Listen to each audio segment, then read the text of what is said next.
Hello. Welcome to another episode of playonultra podcast. This is episode 184. Woo! I feel like I played a video game called 184 or something at one point. 180. It's a puzzle game, right? I don't even remember. I shouldn't have brought it up. I'm a fool. Now you must quickly Google. Yeah, I'm looking through Steam and my YouTube to see if I can find it. I think I saw it. I think I know what you're talking about. I know there's the one that's like Around the World in 88 Days or something. There's something like that I did play that one. Yeah, I never played it, but I have it. It was like a humble bundle, I think. It was a... There is a game called 180. Game. But it's a 180? darts video okay, game. Not 184. It's a darts video game released for the Commodore 64, Darts? ZX Spectrum, That's Atari not what I'm 8-bit. thinking of. Yeah, that's not what I'm thinking either. I'm not sure if that's the one. Pretty sure there's a game much newer than that that's like a first-person puzzle game, I think. For What Have You Done? We can't move on until we can't go until we figure out this puzzle. What is this game? Every video game with numbers. Okay, I have a very specific font in my head for the way the game title looks. Is it 140? It could be 140. Yeah, when I Google 140, that font looks right. Yeah, I think this is the one. I was thinking that too, like it has a very specific font. Oh, I have it. I was picturing that 4, but in my head that was the 1. Okay. That's it. It's certainly simplistic. Mystery solved. Mystery solved. So 140, everybody, I have never played this game. It looks like a very simplistic puzzle game that came out in 2013. I think it's a rhythm running game, maybe? I don't know. Okay. It's just this minimalistic platformer. Yeah, super minimalistic.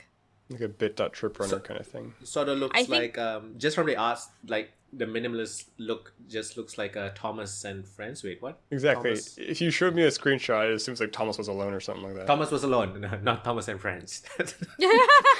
that's the opposite of that. Yeah, I think it's called 140 because those are each kind of stylized as the shapes you can turn into, like a square, a triangle, and a circle. So I think that's why. Or 140 is a special number for something. I don't know. So, it's the Raya Holidays episode. Well, I mean, Raya Holidays, also known as Eid Mubarak. Well, more well known as Eid Mubarak, the Muslim holiday. So I have like a 5-day weekend, and nice. Because the first 2 days are like national holidays, and I took an extra day off. And I was like, I'm gonna try to finish Yakuza 5. And the TV broke. Son of a... Oh. Yeah. The backlight just stopped working. So you flash a flashlight at it, you can faintly see the picture, but the backlight ain't working. Landlord is sending a new one, but Raya Holidays... It comes with the unit. It comes with the place. It's not my TV. And I ain't paying for that shit because the TV is not old. It's like 4 years old. I have like a TV in my old ass room in my parents' house. That shit is like 15 years old or some shit. And it's still going strong. TVs don't break easily. So this Samsung piece of shit, 4 years, and it's of course the warranty is like only 2 years. But I was gonna say because I have never heard of a backlight going off in a TV. I've never heard of a TV breaking, like ever. Unless someone breaks it. Yeah. So I told him, I ain't paying for this shit. It's not that old, and I didn't do anything to it, so he's sending a new one. But Raya Holidays, basically the entire country just stops working for like 2 days. So I'm only getting it after my holidays. That's fucking great. So yes, I've been playing Yakuza 5. I'm just trying to rush through it so that I can play Yakuza 6, so that I can play Yakuza 7. I'm really excited for Yakuza 7 because of the turn-based RPG turn that it went for. Yeah, I didn't know that. Yeah, so from a brawler, they just basically made it into a turn-based JRPG with crazy attacks. Like really stupid, ridiculous attacks. And I can't wait. Honestly, I'm kind of tired of the brawling, to be honest. Sure.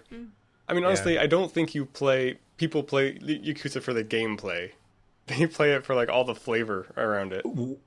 one of the biggest things I do not enjoy about the Yakuza games is I cannot figure out the brawling aspect. Like, you know how you play a certain game, you figure things out, right? I just cannot figure it out. I suck at it, so I just put it on easy, just try to rush through it. So turn based is more my jam, anyways. I just found out, I don't know which Yakuza game it is, but like, what's it called? I just found out there's a whole mini game where you basically make it's basically like kind of like a restaurant with where you have different. It's a cabaret club. Cabaret club, thank you. And I'm like, oh shit, now I kind of want to play that. So that's 5, right? Is that 5? No, that one. Well, I'm not super sure if it's in 0? 5 or not because I'm only like in the second character. There's 4 characters if I'm not mistaken. Yakuza 0, there is a cabaret club mini game. Okay. And I think Yakuza 2, but Yakuza 01, the 01 is really so. Yakuza 0, you play 2 characters, Majima Goro and Kazuma Kiryu. Kazuma, you become a real estate. He's the guy with the eye patch, right? Goro is with the eye patch. Majima is with the eye patch. Okay. So and he's a fan favorite. So Yakuza 0 is a prequel and it's before Yakuza 1, and you learn where the more history about the characters. It's an amazing. Yakuza 0 is a great place to start this franchise. It's an amazing game. And usually each character will have its own like mini game. And the cabaret club thing is the Majima Goro's main mini game, and Kazuma Kiryu's main mini game is real estate. And both are amazing. It's just it's so damn fun. I spent so much time with the cabaret club one. Yes, that's what I heard. I was just seeing screenshots the other day. I was like, I just want to play this game. That's all I want to play. Yeah, you There's go so much around that goes into it. trying to look for talent, aka pretty girls. You even recruit a grandma. And they have all their own strengths when it comes to what kind of personality, what kind of looks, and there's a competition where you try to beat like the main Monopoly cabaret club people, and there's different S tier girls and shit. It's just amazing. And it's some of the main, there's like a few main girls that are based off of real people, like based off of real like models. Those like calendar model types. So when you see the face, if you recognize them, you go like, oh, it's a real person. So cabaret club management. It's like, got it. Honestly, Yakuza 0 is like a cabaret club simulator for me mostly. I was gonna say, if I can only play one Yakuza game, which one is it? 0. 0? Okay, that's kind of what I've been hearing. I would say 0. So basically, Yakuza 1, 2, 3, 4, 5. 1 is from the PlayStation 2. 1 and 2 is from PlayStation 2. 3, 4, 5 PlayStation 3. But 1 and 2 came out with remakes. Yakuza Kiwami 1 and 2. 3, 4, 5 just got remasters, so they just HD-fied it. So the gameplay is still kind of, like PS3 days. So Yakuza Kiwami 2 is also pretty good. So the more modern one, I would say Yakuza 0, because it's a prequel, but it came out like the PlayStation 4 era. Yakuza 6, Yakuza Kiwami 2, I enjoyed more than Kiwami 1. And I would say try out Yakuza 7 too. It's a turn-based JRPG because totally different. Alright, I'll think about but yes, a lot of, and they are basically saying that they're gonna continue with the turn-based stuff for the Yakuza games, because they also came up with Judgment, which you play a detective in that one. And that one continued the brawler thing, and I think a new Judgment is coming out, a sequel, so they're gonna continue so that's their brawler series. And the I haven't played Judgment, but the main character is played by, oh god, what's his name, Takuya Kimura. He's like a really popular actor and part of a boy band called SMAP. So yeah, there's a lot of games. Good to know. Yakuza 0, 6, and 7 I think is also on the PC. You don't have to play on the PS4. Yeah, I think I have seen it on PC for sure. 0 for sure. I know I've seen it on Steam. So yeah, because the TV broke, I took like 5 hours cleaning yesterday, and I cleaned all the fucking shelves. I took every fucking toy and brushed it off. It's just, yeah, a lot of dedication, son of a bitch. Okay. Do you have like a little feather duster, or do you have like a special toothbrush? Like what kind of brush are we talking about? I use a really soft makeup brush. Oh, Nice. Smart. That makes smart. sense. Yep. It's highly recommended to use like really soft bristles for Yeah. scratch the shit out of it. Makes Shit ain't cheap. sense. So Yeah. So and usually when people break their TVs or whatever, they read more or go out more. I'm just playing more on my Switch basically. I finally started Breath of the Wild. And I get it. I get why people love it, and I don't know why. I just want to keep playing it, and I don't know why. The traversal ain't easy. Combat is not that easy. Yeah. But it's just really charming and like looks amazing and Yeah. feels like there's a lot of possibilities. It does a good job rewarding exploration. This is the possibility thing. Like there's going to be something over that mountain, or if I climb this tree, or whatever. It's like when I look at my stamina bar is still so low because I just started, and I look at a high mountain. I'm like, nah. I wish things were a little less chore-like in the beginning, because your stamina bar, like I gotta stop and wait on this platform, and then hope it doesn't rain when I keep climbing or whatever. But it's good. Yeah, it's I get it. I get it. So yes, I'm with you. Anybody who gives 7 out of 10 for Breath of the Wild should be, I don't know, like 5 or whatever. I'm joking. But yeah, it's an amazing game. A callback. I also played. I finished Nier Replicant. I'm not sure if I mentioned that. Okay. But yeah, I feel got like we all. talked about it. I got all 5 endings. I would definitely say Nier Automata improved on the formula that Nier Replicant started. Nier Replicant feels a little bit more of a chore to play because to get all the endings, you have to start from a certain point, and you kind of have to finish from that certain point. It's quite fast, but you're doing it the same thing for like 3 times in a row, and at the 4th time they kind of switched up. And but yeah, 5. The original had 4 endings. So this remake actually got a special extra ending that the original didn't have. So does that mean it's a really good ending or a really bad ending? It changes things. It changes. Okay. It definitely changes. And then after finishing the game, I just like went on a wiki. I just so much shit, Jesus. And I also have like Drakengard 3 on the PlayStation 3. I haven't finished yet. It's so many. It's crazy. Like the amount of lore and the amount of connections. And there's gonna be a Nier phone game.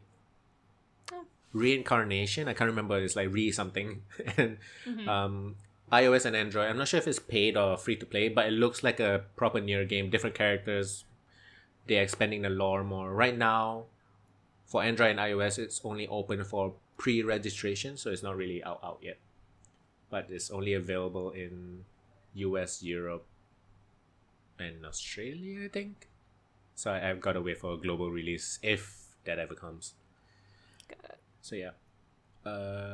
Other than that, I watched Invincible. Did you? Yeah, I still have to. Haven't yet.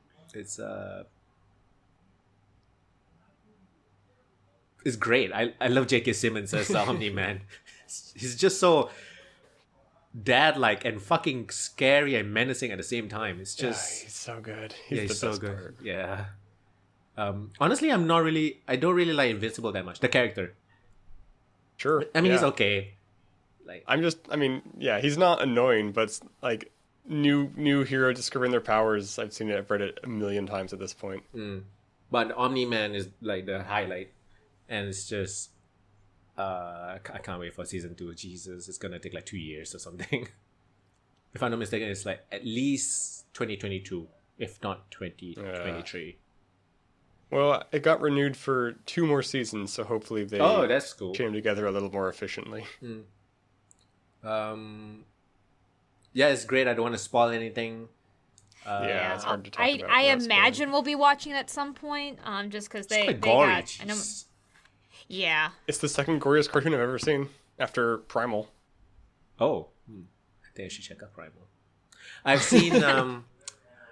seen like some animes that got quite gory as well. Can't remember the name. Yeah. But this is one of the more I find Akira ones. Gory, but it's not quite the same thing. Is Invincible hard to watch kind of like The Boys with some of the assault scenes, or is it just gory? But it's just mostly gory. Okay, that I can handle. It's not as I don't know. I wouldn't say it's as dark as The Boys. Would you say that for? I would agree with that. Okay. No, I'd agree with it. It's definitely not as dark as The Boys. It's not like from like a It's not as society doom and gloom. yeah, because The Boys felt hopelessness. very grounded and real, if that makes sense. Yes. Because it's asking the Yeah. question, what happens if in the real world there are people with superpowers? And we all know the answer, they are going to be dicks. So yeah. I think there is one single scene in the whole series that you might find hard to watch because it's a little protracted in its violence. But I think it does. are you talking about a comic or the... In the series? I think okay. I think the end of episode 1, which is the most violent moment probably, Yeah. Okay. is And pretty it visceral. kind of comes out of nowhere, I would say. Yeah, It's- but that's the hook that got me to watch everything else Yeah. because it was like, whoa, okay, I gotta see what's happening now. Fair enough. If it's at episode 1 and that's, that I The can pacing handle is that. incredible. The pacing is really Yeah. good. So I haven't read the comics, but the pacing's very different, I guess. There is a But scene I in think the I comics. think it's good in this show. I'm not sure which issue, but I read that there is a scene in the comics where there is an assault that happened to a male character, and I'm not sure if it's gonna be in the. I kind of hope it's gonna be in the, not for like some kind of weird satisfaction kind of thing, because it's a Yeah, very yeah. real moment, kind of, Gotcha. and so hopefully they give some kind of warning. So, but yeah, seriously, like it's gory, but it's really worth the watch. I really wanted to binge it. I kind of forced myself to like watch like 3 episodes per day instead. They want to finish Yeah. it. They finish I'm it too sure it'll be fast. binged over here. They always I would have finished it because they released the first 3 episodes on the same first day, and my friend's like, I'm gonna spread it out. I'm like, I already watched them all. Like, I need more. I was surprised. I thought it's 40 some minutes per episode. It's not like 20 some. Really? Yeah. I lined For a up like cartoon? all 8. Yeah, I lined up all 8 in like a night at like 8 o'clock, and I'm like, this episode is really long. How long is it? Oh, it could. Oh, So I was wow. thinking, it just. Sometimes they do like double episodes for episode 1. I thought Yeah. it just could be. Nope, all the fucking episodes are like 40 some minutes. So that's For a also one of the reasons cartoon. why I couldn't binge it, at least in the first The day. music's really good too. Oh yeah, the music selection is really good. I agree. Honestly, it's just like really well made. Like I cannot find any flaws in it. It's so good. It's pretty good. I started watching because of that. Netflix has a show called like Jupiter's. Oh, I don't remember, like Jupiter's Heirs or Jupiter's Offspring or Jupiter's whatever it is. This is very familiar. And It's I sort of didn't finish Jupiter's episode Legacy? 1. Legacy. That sounds more right. I need to finish episode 1 still. I intend to, but I don't think it's going to scratch The Boys or Invincible itch. I think it's just going to be more like these superheroes are people, and it's hard being a family. And it's just like, well, that's not boring, but I really want more superhero stuff. And when it's live action, it's just hard to do with a budget. Like the cartoons just make it so easy to do stuff. Yeah, the animation in Invincible is really nice to look at. Like it's just really. They do. It's a little different. It's weird. But I like it. I think it has some perspective weirdness to it too. Yeah, like the very high motion action sequences. It almost seems like there's like 2 layers. It almost looks like a green screen kind of effect. Like just the person's flying and like their camera angle doesn't necessarily change perfectly with the background camera angle. But it's a cool effect, I think. So would you recommend Jupiter's Legacy or? I don't. Too early to say. From what I've seen, I would not. But I need to finish episode 1 and probably watch 1 or 2 more episodes before deciding if I'm going to watch anymore. What I've seen so far is like, it's not bad, but I wouldn't recommend it. What is that? What is that? Asshole, Joss Whedon. What is that new show that he created? Does he have a I new need a one minute, with show. super people or anything? The Nevers. HBO sci-fi in Victorian era. So people with superpowers in Victorian era. Very Sounds accurate interesting. very accurate historical like garments, I guess. And like Sure, I mean it's interesting and all. It's just also a Joss Whedon show, so but it's Joss Whedon. Yeah. Take it with a grain of salt. but it's also not as like Buffy, I would say most people who watch it like it. Mm-hmm. I like it. Yeah. I still like it. Yeah. Well enough. So like so what I'm trying to say is like Buffy is like a hit, you know, like but the Nevers is like I see a lot of 50-50. Like some people really like it, some people really hate it. Interesting. So it's not All as I much really of a want hit is as Buffy, I guess. As I'd watch more League of Extraordinary Gentlemen. That's not quite. It's a little post-Victorian, but it's. Are you like talking that about a era. setting or like specifically that franchise? That comic? Yeah, okay. that franchise. But the setting would be fine too. Honestly, I mean that's kind of like. It's roughly when that DC movie I watched was set, the World War II Justice League. Justice Society. Justice Society, thank you. I also watched The Toys That Made Us. Oh my god, I love that so much. Watch all 3 seasons. I love it so much. So many cool like historical facts and all that. The editing is really good. It's really funny. Really funny and well edited. It's like obviously Transformers was my favorite episode, but the He-Man one was really good. The He-Man clip, there was like a really funny like 2-minute clip from I saw on YouTube that made me want to watch this.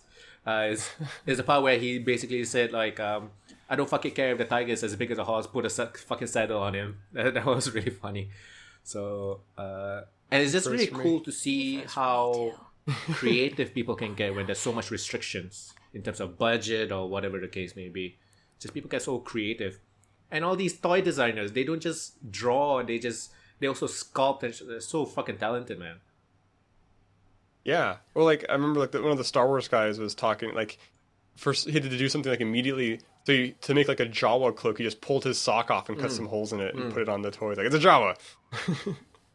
So like they can like they have to do all the stages of crafting a thing. It's crazy. I'm just very like in awe of their creativity and talent. That's an amazing series. Definitely watch it if you don't really have to like toys too much. I'd say if you even like just like nerdy franchises, that would be enough to like enjoy the series.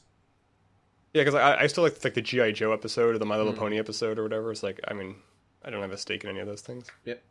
Especially G.I. Joe. Like as a kid, I was like, this shit is boring. I mean, Cobra was cool, but like other than that, and I also like the fact that G.I. Joe's most popular character, which is Snake Eyes, the completely black ninja. The reason why he's completely black is because they just wanted to come up with like a bunch of variants, and they just like, fuck it, let's not paint this guy, and he became the most popular character. Like what the fuck? Yeah. They wanted to save money on the paint. It's crazy. Yep. Before my TV broke, I was kind of hoping to watch Marvel's Cloak and Dagger and Runaways. I know Cloak and Dagger. I think Sarah watched Cloak and Dagger, right? No, I didn't. No, I didn't get a chance to because I wanted to. I think. No, I was talking about it because I wanted to, but they were putting it on a different. Yeah, it's like some streaming. never heard of before. Yeah, it was on some weird streaming I think site. Runaways is on Hulu, if I'm not mistaken. Okay, where is it? Where is Cloak and Dagger now? No idea. Because, yeah, it was on some strange server I'd never heard of before, and I was like, damn it! And I think a lot of... I heard some negative... I did too. Because it's... I'm not really sure what you heard, but I think mine is mostly because it's like like teenagers in love kind of thing, right? I had heard, yeah, because the thing is part of the reason I was interested is the reason I brought it up so many episodes ago is because it plays with a trope I really like, which is kind of it's almost like a soulmate connection. Sometimes romantic doesn't have to be kind of a thing. And so, yeah, I had heard that the story, honestly, I had actually kind of heard that they couldn't seem to make up their mind how they wanted it to play out. And it seemed like maybe it was one-sided and not really completed, but I don't know. Is it like teasing your balls, anime style kind of thing? Like just get together and kiss or something? Kind of, yeah. Or like they maybe like they're not supposed to, but they keep kind of joking about it. But I also did hear that some people just thought the writing was kind of not so great. So I kind of gave up a little bit. But if it's on a easy to watch server, I'd watch it. Because again, I never read the comics, and I did look it up, but it just plays with a trope I really like, so I was interested. It's on a freeform, some ABC cable or something. Yeah, it was still on a. Okay, I'm gonna have to figure out something. Because is it Marvel or is it? It's Marvel. It's called Marvel's Cloak and Dagger, at least. It's so strange that it's on there and not like Disney Plus or whatever. Yeah. I'm pretty sure it was made before Disney Plus was a It thing? was. It Okay. was. Yeah. It totally was. So I'm guessing that's just because they still have the contract with them. And the only reason I know about Runaways is because one of the actors is James Marsters, the guy who played Spike from Buffy and Angel. Yep. So, and I love him so much. That's a good selling point. Yep. And It is. and there's a really interesting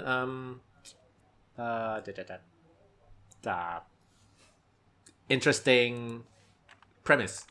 So it's like the kids are all superheroes trying to fight their parents who are all criminals. Superpower criminals. Like that's really interesting, and Spike is a bad guy in this one, so yeah, I'm gonna watch that. Hopefully. What is that Marvel too? Or is that Yeah. something else? Apparently it's set in, it's Okay. even set in the MCU. Huh. 3 seasons so Cool. far, I think. Other than that, last thing I played is Assassin's Creed Syndicate. I was just in this weird like up and down trying to find something I enjoy Is that the playing. English one? Yes, the one in London, yeah. Okay, the one you play as 2 characters, yeah. Yeah, I mostly play as the sister anyways. She's way more like the guy is just like, I want to punch things in the face. Yeah, I know. AC Syndicate is weird. Like very weird. I don't know how to put it.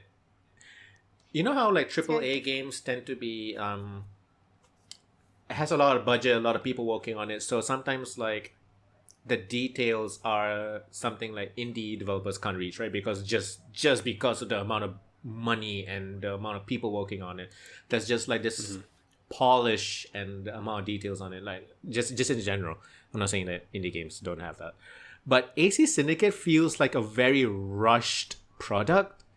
It's just very weird. The animations is like polished enough, but also janky enough that you can't really call it polished. It's just very weird to look at.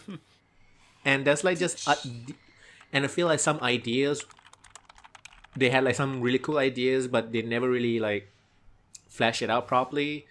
And there's also this grappling hook, which as far as I know is pretty new. It's the only game that had a grappling hook in the AC series.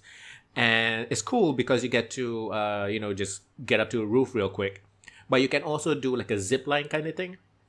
And sometimes I do a zip line and I'm like only a story high and I look like a fucking moron. It's stupid. It's really because sometimes the buildings are just way too far for me to do a jump. So I need to do the zip line. But yeah, this crazy guy on a tightrope, like one story above, is like, it's just really stupid to look at sometimes. It's just very weird. It's a weird game. I'm not really sure how to put it. Did you ever play Assassin's Creed Unity? That I also have, I think. I skipped that one. I hear that the parkour in that one is like one of the best in the series, though. Oh, really? Because it's pretty janky. It was really buggy when it came out, but I think now it's sort of playable. Oh, I think they probably fixed a lot of it. A lot of the reason, it's the one set in France, and a lot of the reasons that it also was very, like, hated by a lot of people, too, is it came out pretty janky. But also, I think they got rid of these, but they had, like, 4 different currencies, 2 of which were, like, microtransactions or something. It was pretty ridiculous. There were like special chests that you could only open if you essentially paid for them to be open. It was pretty bad. And you could also, I think that was the one where you could pay money to just level up your character. I think that was the first one, I believe. I know they started in one of the earlier AC games, and Unity and Syndicate, I would say definitely. I think it was in the time where they were coming out with AC games yearly. Yeah. And that's probably why I feel Syndicate is kind of weird, because it doesn't have the same amount of like care and polish that like the future ones have, like Origins and what's the one after that? I can't remember. Odyssey. Yeah. So talking about microtransactions at Ubisoft, they finally came out and said, we're gonna make more free-to-play games. And everybody's like, why haven't you done this already? You already have your fucking microtransactions. It's your paid game. So yeah. That's news, I suppose. Whatever. But they are coming up with a free-to-play Division, I guess. I don't know how. We'll see how well that goes. The Division 2 me and Fo played was already quite grindy. I'm not sure how a free-to-play version is going to be. That could be bad. Yeah. Could be good. Could be bad. So yeah, that is all I did. What y'all do? I actually haven't done much. This weekend was honestly the day that I did a bunch of stuff, because there's the new Castlevania season. There's Final Fantasy 14 Fan Fest. Yeah. There's Final Fantasy 14 Fan Fest going on right now as of our recording. I saw the beginning of it, so I know what one of the surprise new classes are. That's pretty cool. They're making a new Reaper classes. class. That's cool. That's always a cool thing. Reaper. Jobs. Yeah, a Reaper. Uh-huh. Like a necromancer kind of. Kind of, yeah. It's not a true... So the whole idea, and I mean... It's like so for people who are watching this, like as we are recording, it's going on right now. I saw the first 30 minutes of it, so I haven't seen anything else of FanFest right now. But what we were told is, it's basically it's kind of like almost like a pet class. It's a melee DPS class. You use a scythe, but you also have like an avatar creature, kind of like how 14 does their summons, which is a little different than previous. All Final Fantasy games does it differently, so just like they do. You have this little, like, kind of shadowy... he's from the Void, which is, like, the darkness, basically. So he's this kind of ghostly Reaper-like creature who also will attack with you, but you guys also can, like, form as one and do big attacks, too. So it looks really cool. The style is very, like, Bloodborne with a scythe. So that's pretty cool. They had announced before a new healing class that was also brand new called Sage. I don't really know much about it. They may have explained it and I missed it, but all that I know personally is it's kind of it's all about making shields and stuff like that. So I don't know much else. So yeah, I remember Sages from Final Fantasy Tactics, but they weren't that good. Yeah, cool. It's true. Yeah, so that's probably where they are reflavoring everything in these things, so I wouldn't be surprised. The only other kind of news, I guess, with 14 is that basically the next patch, which ends the 5-point patch, is pretty much ending the current story. 14's not ending, but like the big story that we've been doing for the past, since the beginning with Final Fantasy 14 is ending, and they're going to move on to a new story. So, no idea what the heck that means, so we'll see. So that's cool. But yeah, so that's coming out.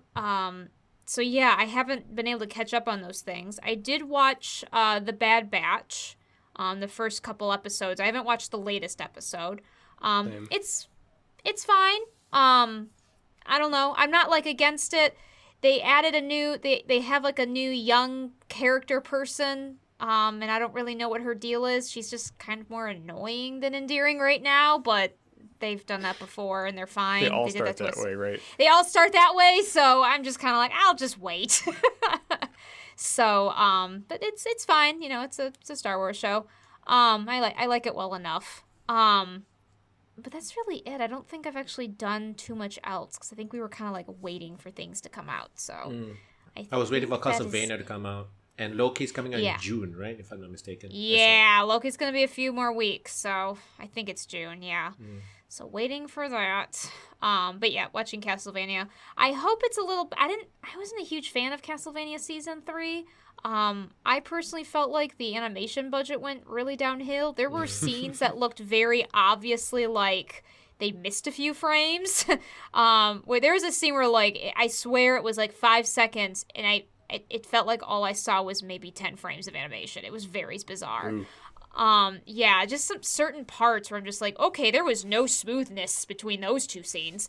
So that was very strange. And also, I think my biggest issue is that one of the story, because they're all like, there's like 4 side stories basically in season 3. And like, in my opinion, one of them just ends up being very sad and very pointless. Are you talking about Alucard? Yep. Yeah, I was just like... I was like, why the fuck do you do this?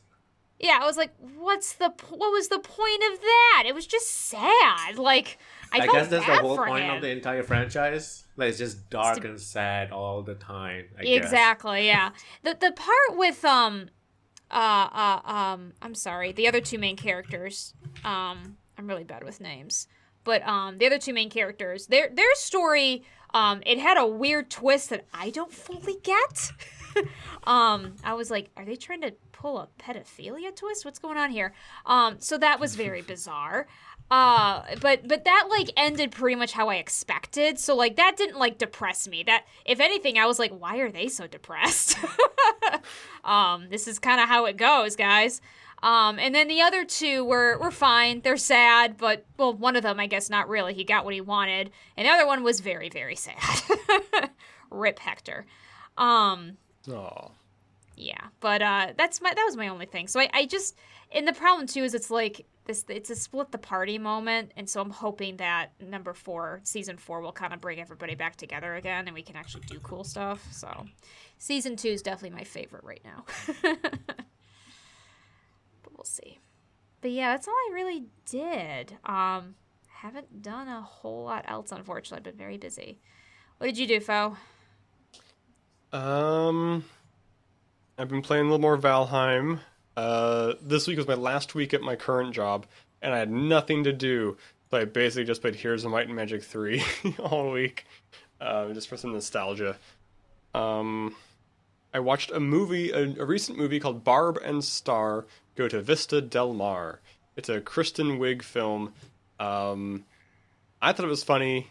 My wife did not think it was that funny. It's basically just her doing a kind of weird character with her friend who's doing the exact same character, and they go to Florida on vacation and thwart like a James Bond villain. I don't know. And there's definitely funny moments. Both of us thought there were definitely funny moments. I liked it overall, but she didn't like it overall. Other than that, I've been watching. Oh no, I'm gonna blow the name. There's a New Zealand show called Westboro. Oh no, New Zealand paranormal show, because it's set in the same universe as What We Do in the Shadows, which is why it's cool. It's called Wellington Paranormal. Is the name of the show, and it's basically just like a comedic X-Files. So I've been liking that a lot. Comedic X-Files. Yeah, like each episode's just a different monster, and they try to thwart it, and usually they bumble into thwarting it, or whatever. Or like, actually, it's okay, we'll let it be, or whatever. So that's been good. I think that's pretty much it. I haven't been doing or watching a lot. Just kind of random comedy stuff. I started playing Deep Rock Galactic, I guess, just today, because it was on sale. Because I played it like 2 years ago and returned it, because it didn't have that much stuff. And it definitely has more stuff now, but I'm really bad at it. Or at least it doesn't tell me how to do things. I don't know. I think it's my fault, personally. But I need to play it a little more to see if it's fun. Because I haven't been having a lot of fun in the 2 hours today that I played it. Yeah, I think that's it. Oh! I watched Mortal Kombat, the new Mortal Kombat. Ooh. You did. That's right. Yeah. I didn't okay. see How it. bad good is it? Or how good bad is it? I don't know. I would say it's not as bad good as Godzilla vs. King Kong. I would much rather rewatch Godzilla vs. King Kong. It was still pretty okay, I guess. The jokes were generally pretty good. Did a good job of showing a wide range of different characters doing stuff, I guess. Doesn't sound like the action scenes. The action scenes like no good. Which is the reason why anybody will watch a Mortal Kombat movie anyway. Right, yeah. There's not a lot of like long fight scenes with good choreography, but there are a lot of specific moments of action that are cool, like heavy CGI moments. Like they try to represent or at least pay homage to like finish him, kind of like, you know, just brutal, like tearing people's spines out, or punching people's like a hole through people, that kind of stuff. It's not overly gory, other than like, what's the name of the guy? Oh, this is embarrassing. He's got like the metal hat, and he can like throw it, and like it's like a buzzsaw. That guy, he saw somebody in half. Kung Lao, thank you. Yeah, he does saw somebody in half, and it's pretty cool. But it's probably the goriest moment of the whole thing. So yeah, I liked it, but I'm never gonna watch it again. Is there a I'd rather go. No. Oh. And they don't even really play the Mortal Kombat song. There's a couple of moments where they play kind of like a remix of it, but it's not as good. too bad. I'll just watch it whenever, but doesn't sound like Yeah, as good as the first one. I don't remember the first one. And every time I try to remember the first one, I just remember the Street Fighter movie, because that movie's pretty fun. With Jean-Claude Van Damme. Yeah. That was so bad. Of course. I say Jean-Claude Van Damme, but the best character in that one is the dad from Addams Family, obviously. The dad from Addams Family. Who is he in that? Bison. Oh my gosh, you're right. Yeah. Because He just M. plays a Bison is great the best Bison, character. like a comical- I didn't realize that was him. Yeah. He's great. Yeah. It's funny, I've been reading a lot of Judge Dredd comics, and the more recent comics are trying to be very topical, because like there's like this. It's not clear to me where I'm at. It's not clear what it is, if it's like a dream sequence or what. But he's like in this enclave, and there's like different cities, and they're supposed to represent like different areas of the internet. Like you have the yes men, who are basically nice. It's our nice guys, of people who like they don't take no for an answer, so they're the yes men, and they're horrible. And there's like the other people who are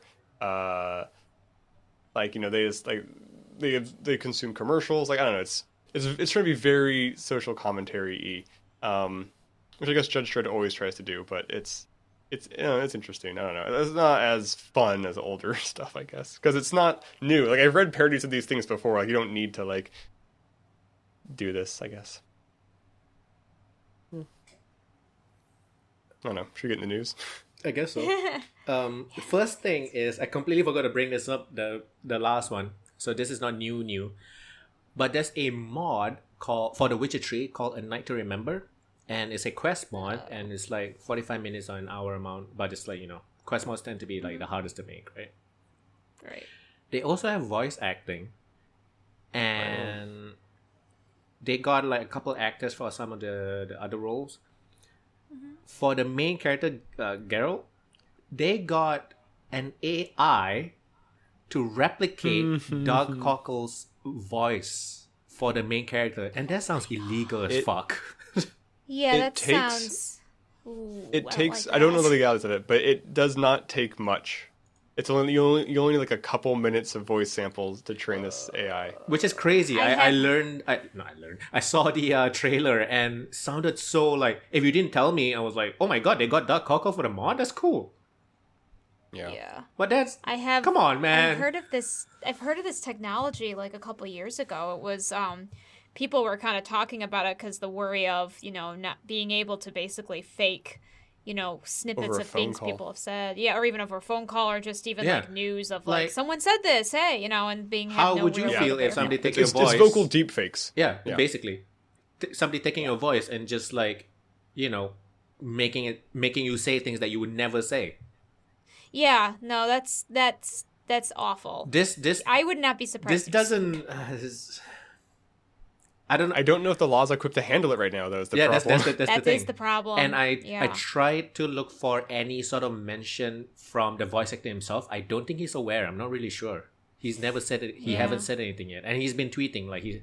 You know, sometimes like celebs, they don't Yeah. tweet for like a few months or a year, but he's been tweeting, Right. so he might not know, or he Ooh, may might know, be but he brush can't really assumption. do anything about it. So he's like, you know what, whatever. Or, you know, if he is going to build a legal case, he may not say anything right now either. Yeah, that's but true. yeah, he may. That'd be I smart. mean, there may not be a thing for it. I mean, we already are having so much trouble dealing with how certain shows and stuff use the likeness of other actors in their You mean shows. like the dead actors in Cough, the Star Wars and stuff? Yeah. Yeah. And as much as it's like cool in the moment, it does raise a lot of like ethical issues. At least that one.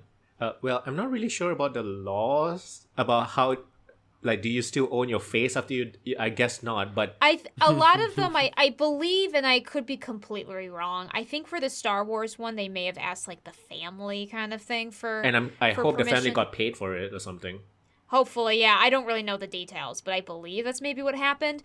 I do know that, for instance, Zelda Williams, Robin Williams' daughter, has had to deal with this issue about her father. I What? forget what it was. Oh. Yeah, there was a situation where they wanted to use his likeness for something, and I think I have to look it up again, but she's been pretty vocal about being against it. and having to kind of deal with people who want to do that, and that it's kind of the legal protections around it are very awkward. Yeah, like usually I would say I'm not really sure how to feel about this. This one I know exactly how I feel about. This should not be a thing. No, this should not be a thing. So they used like a, I said, a tool/website called cybervoice.io if you're interested in looking. It's like a paid service. There's different plans, and you can, the different plans can be different things. So it's just kind of insane. Yeah. Yeah, that's creepy as all hell. Yep. So that's I do like the idea of programmable, like Vocaloid type stuff, though. It's cool technologically. Yeah. Yes. But it's also the point where, like, you pay an actor to come in to say, like, 10 minutes of lines, and they get paid for 10 minutes, and you can create an unlimited amount of content from it. Which is... I mean, that was the problem, actually, when they recorded all of, like, the sounds for Siri. The actress did not know that that's what those sounds were being used for. That's right. I remember hearing about that. It's pretty messed up. And that doesn't even sound like a human voice. I know. The whole point is she sounds like an AI. Yeah. Oh, man, if I could... Ooh... I should see if I can get this AI to give me some perfect GLaDOS voice. That would be friggin' sweet. Because that filter is hard to emulate. Yeah, the cadence wouldn't be hard, but I don't know what the filter's like. But yeah, this technology is fascinating but terrifying, and I hope they close that Pandora's box, although it might be too late. It's just, a lot of these people who come up with the laws don't know a lot of these, like the fucking Epic versus Apple lawsuit, like. Oh they're gosh, trying to define what games are and shit. Like, how do you define that? Like, seriously. Yeah. If I'm not mistaken, they actually came to a conclusion that a game has a beginning and an end and challenges. Not all games have an end. What? Like, I was gonna say, what are you talking about, an end? What does that mean? That's the thing. Like, what? If there's an end, so many like free-to-play MMOs can't be called video games. Yeah. What? Cow Clicker's not a video game. So it's just. And what do you define an end as? Like. Exactly. Do you mean like the player can't play it anymore, or there's a like MMOs? There's literally a thing called a end game. What the fuck? So yeah. It's the whole just point of MMOs is it's that shit was unend. That shit is weird. Talking about that banana guy without and with a suit. That was weird too. Yeah. What the heck? I've only been seeing. So the judges, the lawyers, the lawmakers all have no fucking clue. So it's just like. It's just weird because wasn't this about how Epic didn't like that Apple? Yeah, I don't know why all this shit is being brought up. Like. Talking about how is it appropriate or not if this banana guy is wearing or not wearing a suit. Like, how is that irrelevant to the 12% and 30% or whatever in-store app thing? Like, I don't get it. Yeah, I really don't. These arguments are so basically bizarre. What I think what they're trying to say is like the itch.io. So the reason why Epic Games put itch.io as an app in their store is obvious. The reason is for the case. They wanted to show that we can put different stores on our own store. The store can exist within a store, basically. The Apple's lawyers are trying to make it look like... Not trying to. They're trying to show that it's so difficult to curate these like content on other stores. So Apple doesn't want to go that route, basically. And that's why they call the itch.io sexual games as the unspeakable games. I'm like, what? I know they have to come up with these arguments, but... Whew, alright. It's just a lot of weird shit. Yeah. A lot of funny things, but a lot of it's just like... It's just looking at like a bunch of people who don't know what they're talking about, trying to talk about something. It's just... That's the vibe I'm getting. Yeah, it's pretty messed up. And like I remember when this first happened, I remember being like, I mean, I'm not sure how much I love Epic, but I mean, I kind of agree with their cause. But now, as more of this stuff comes out, I'm just like, damn it, it's exactly what I was afraid of. Two really rich people just trying to argue about who should be richer right now. And it's just... It's always been that from the beginning.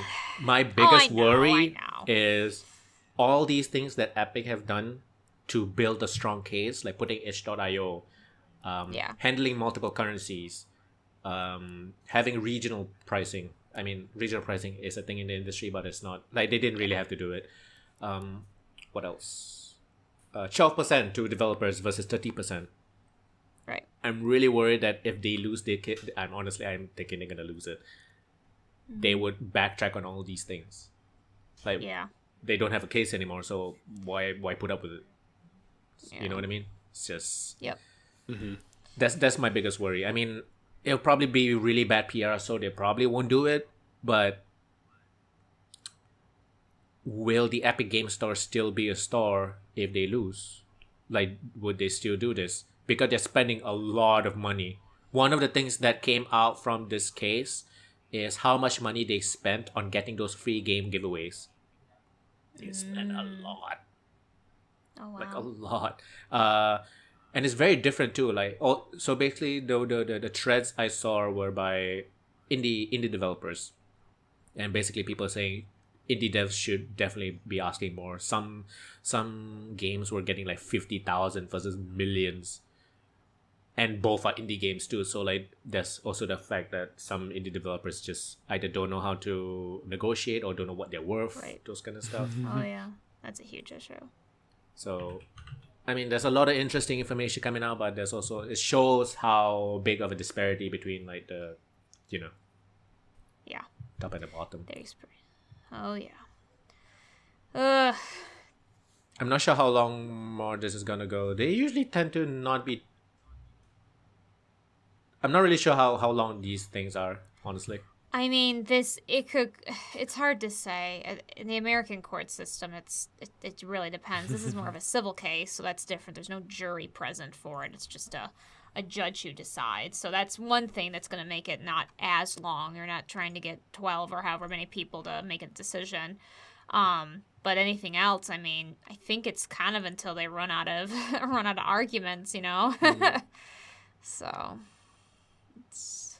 I'll have to see if I can find somebody who has a good summary on it. There's a few, and I think there's a few articles summarizing it as well. I'm not sure if they're doing daily summaries or weekly summaries, but there's a lot to go through. Yeah. I mean, that's when I saw the banana thing, I was like, this court's bananas, lol. No, but I just mean, like, it's just really went off the rails. I was like, I thought it was about something completely different. Do I just not remember what this is about?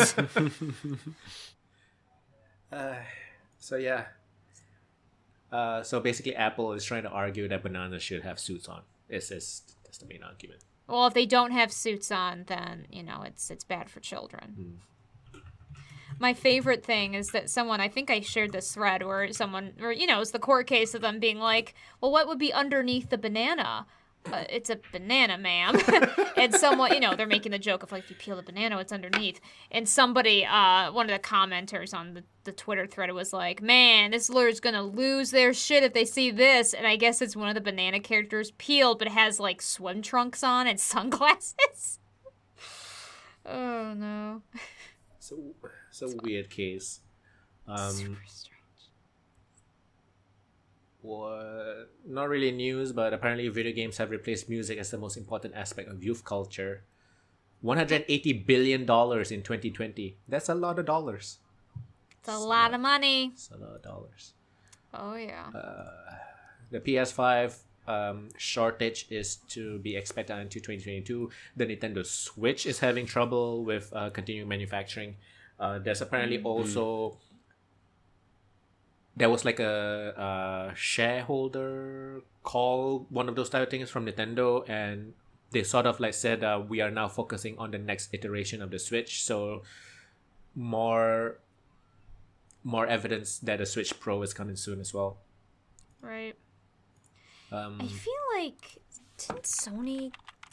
Sorry, keep going. I might be making this up. Other than that, not really much else. Honestly, that's pretty much it. Oh, never mind. This was back in February. I thought I was reading somewhere about Sony getting sued because because of the idea that it was their that the shortages was more of a forced scarcity. But shortage. Okay. I'm pretty sure there is. Somebody's trying to come up with a class action lawsuit against Valve for Steam. Oh. On what grounds?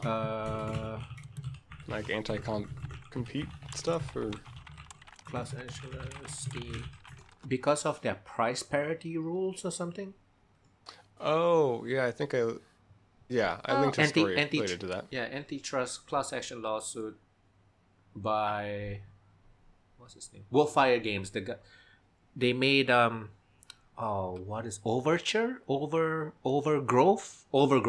It was like a very problematic, not due to the content, but it took a long time to finish game. But yeah. Well, they're the people who made Humble Bundle. That's the main thing. Yep, it's the Humble Bundle creator. Yeah, I'm just getting a quote. Valve abuses its market power to ensure game publishers have no choice but to sell most of their games through the Steam store, where they are subject to Valve's 30% toll, argues indie game developer and Humble Bundle creator Wolfire Games. And I think part of the complaint is also about this price parity thing. So if you want to sell your games outside of Steam, you got to be selling it at the same price as Steam. So you can't like reduce the price, for example. Because if you get 100%... You can't sell... Yeah. Yeah, sorry. So yeah. And also somebody came up with the point that, this Epic Games thing is 12%, but there's no reduction in the price. It's still the same amount. It's just developers are getting more, which is good for indie devs. But AAA devs, $60, they're just getting more of the $60 then. But there's probably also a price parity issue. Like, I can't sell Borderlands 3 on Steam if I'm going to sell it on Epic for a lower price, probably. So yeah. But there's also been a bunch of developers coming out and saying that this case against Valve, they don't really understand because they haven't experienced all these issues with Valve. Well, I mean, not about the 30%. That one, obviously, everybody has to, Yeah, there's a little bit more personally with how Humble Bundle's being affected. Wolfire says that the Humble Bundle in particular has been a victim of Valve's practices. The lawsuit claims that publishers became more and more reluctant to participate in Humble Bundle events, decreasing the quantity and quality of products available to Humble Bundle customers because they feared retaliation if Humble Bundle buyers resold their Steam keys on the gray market for cheap. And though Valve once worked with Humble Bundle on a keyless direct integration, the lawsuit claims that Valve abruptly pulled the plug on that partnership with no explanation. Bizarre. Not sure if it will go anywhere. We'll see. Yeah, I doubt it. That's about it.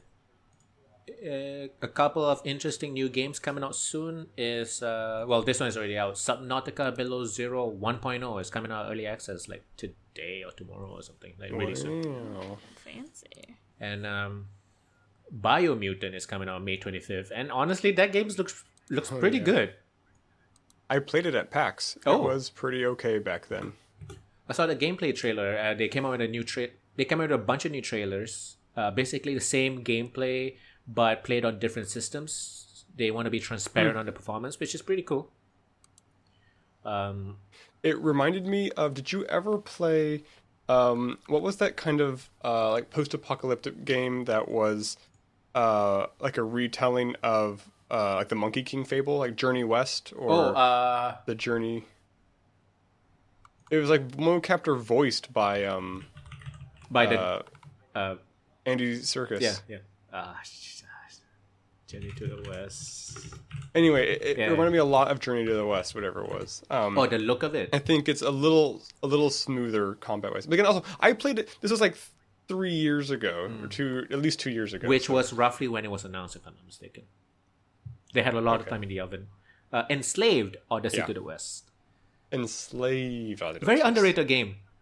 It's one of those like hidden Yeah, gems. I mean, it's not polished, but it was good. I liked it. Yeah, it was really fun. But like you said, it had a really interesting look. Which Yeah. The problem with Biomutant is it's $60. It's like, I don't know. The reason why I'm interested in Biomutant at all is because it's is doing a regional price thing, so it's not $60 here. Which Nice. I want to. I don't want to say the word is reward, but reward, I guess, developers who actually remembers regional pricing should be a thing, because not everybody makes, So yeah, I might get it. I might just wait for some of the reviews to come out just to see performance and stuff. But what I've seen from the gameplay is just really cool. Like cool combat, cool visually is really nice. There's also a narrator. The concepts are cool. Cyberpunk, or not cyberpunk, but like android animal people. It looks cool. It looks cool. And if I remember correctly, you can customize your character quite a bit. Like if you put if he has a bigger body or something, he's stronger, but he's not as fast. Which is okay. Damn. I don't remember if it had stats, but I remember you got to choose like your color pattern and stuff. It's kind of like making a Volpera in World of Warcraft. But a little more. We need more. We need more games where we can play as like animal people, those those old platformers in a non-furry way. Like you need non-furry games that let you play as animal people. Like Jack and Daxter kind of. Yeah, not that one. Sly Cooper. Sly Cooper's what I'm thinking of. Sly Cooper, yeah, that makes sense. Jack and Daxter, Sly Cooper, Ratchet and Clank. Yeah, those like old school platformers. Oh my god. Crash Bandicoot counts, I guess. Yeah. Spyro. Spyro. To be fair, there's a lot of Rule 34 furry stuff going on for all of these. Oh, but... I mean, you're not going to get away from the furry stuff. Just Just don't fuel it. I need it. Right. The game can't come from Rule 34 or be intended for Rule 34. Yes, exactly. Sarah, you're not gonna get the new Mass Effect. Well, not new Mass Effect, the Legendary. Two people already have it in my house, so... For the PlayStation or PC? I'm not really sure where to get it for, to be honest. PC for one. I think the other got the Legendary Edition for PlayStation, but I could be wrong. But I know we pooled money to get my brother the Legendary Edition, so I think one with the helmet in the mail. Yes. Nice. So, still waiting on that one. I think that one was for PlayStation, but don't quote me on that. So yeah, I didn't get it. I might eventually get it, but like, I'm probably not going to replay it anytime soon. My wife is replaying it right next to me. It looks gorgeous. The only thing I will say about it, and I'm not against this, but I think with Mass Effect 1, the updated graphics do look strange only because the first Mass Effect was definitely like... the animations were definitely shot with like a more cinematic feel, so things were more faded. There was a lot more lighting differences, kind of like an early 2000s movie kind of shot. Lots of like kind of lens flare kind of stuff. So I like the updated graphics because I can actually see what the hell is going on. I can see people and their facial expressions. But it does make certain scenes look weird because it goes from looking like I said, like an early 2000s movie shot to like looking out a window and seeing someone trying to act, if that makes sense. Again, I like it. Like the scenery looks beautiful. Like things are well lit. I can see what's going on. But yeah, it makes the character cutscenes in Mass Effect 1 feel a little bit awkward. I expect that by the time we get to 2 and 3, where those graphics were already starting to get updated, because 1 was definitely like the oldest and the grittiest looking. I expect this won't be a problem. But it was, I just feel like Mass Effect 1 just kind of feels the weirdest of it all. But it looks gorgeous. Like the scenes, the backgrounds are first game so is the most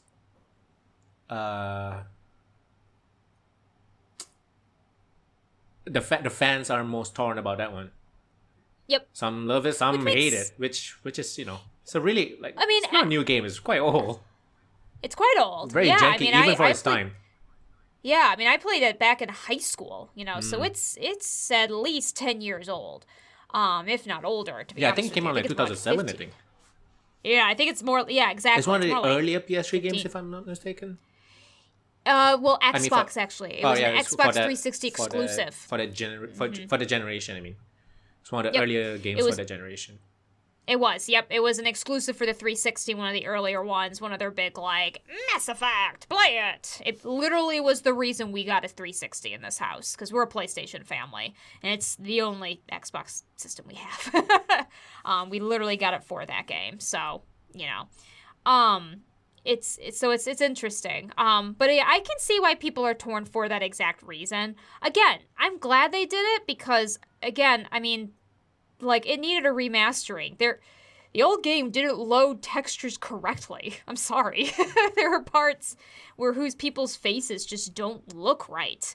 Now, like, there's so much more detail. The face, like, they brought ME3 Jane Shepard's face into this game, so you can play as, like, the official Jane Shepard look. So, I think it's all improvement. But I can definitely see some people feeling like, this isn't the Mass Effect one I remember. Because, yeah, it is. It isn't. They shot with... It isn't. They shot with what they had at the time. I haven't been able to tell if gameplay is different. So far, it doesn't look like it is at all. Everything looks exactly the same. But we'll see. I know the load times are faster, so that's good. We'll see. I might get a PlayStation 4 just to have like a nice physical thing to look at. I just like my physical games, but I'm pretty sure the PC is gonna be, because my PS4 is not even the Pro version; it's the base version. So I'm not really sure how it perform. Yeah, I definitely have a way more powerful PC than a PlayStation 4 right now. Right. But I can get it cheaper for the PlayStation 4. Okay, never mind. I'll think about this later. Talking about old PlayStation 3, Xbox 360 era games, I completely forgot about this, but I played the Ghostbusters, the video game. How was that? I'm not sure if I played the remastered version or not. But it's definitely a game you should play if you're a Ghostbusters fan, for sure. 100%. Oh, okay. Yeah. It's basically Ghostbusters 3. Has all the voice acting even written by the people. There's Billy Crystal, Dan Aykroyd. Billy Crystal? Wait, no. No. That's not Bill Murray. Bill Murray. I always mix up the two. Dan Aykroyd. I used to... That's a very weird one, but my equally weird ones, I used to mix up Bill Murray and... forget it. I'll look up his name. I'm not on today. My brain is Friday. Brain is fried on Friday. Gene Hackman. Sorry. Gene Hackman? Gene Hackman? Wait, which Yep, Billy and Gene looked Hackman? the same. Bill Murray and Gene Hackman looked the same to me when I was very young. Interesting. Huh, okay. Interesting. One's very... Also, it didn't help that my first exposure to Gene Hackman was Young Frankenstein, where he is in a comedic role. Okay, fair enough. Yeah, that's interesting. Kids' brains are weird. I recently, this is embarrassing, accidentally in my head mixed up Owen Wilson with Heath Ledger, so...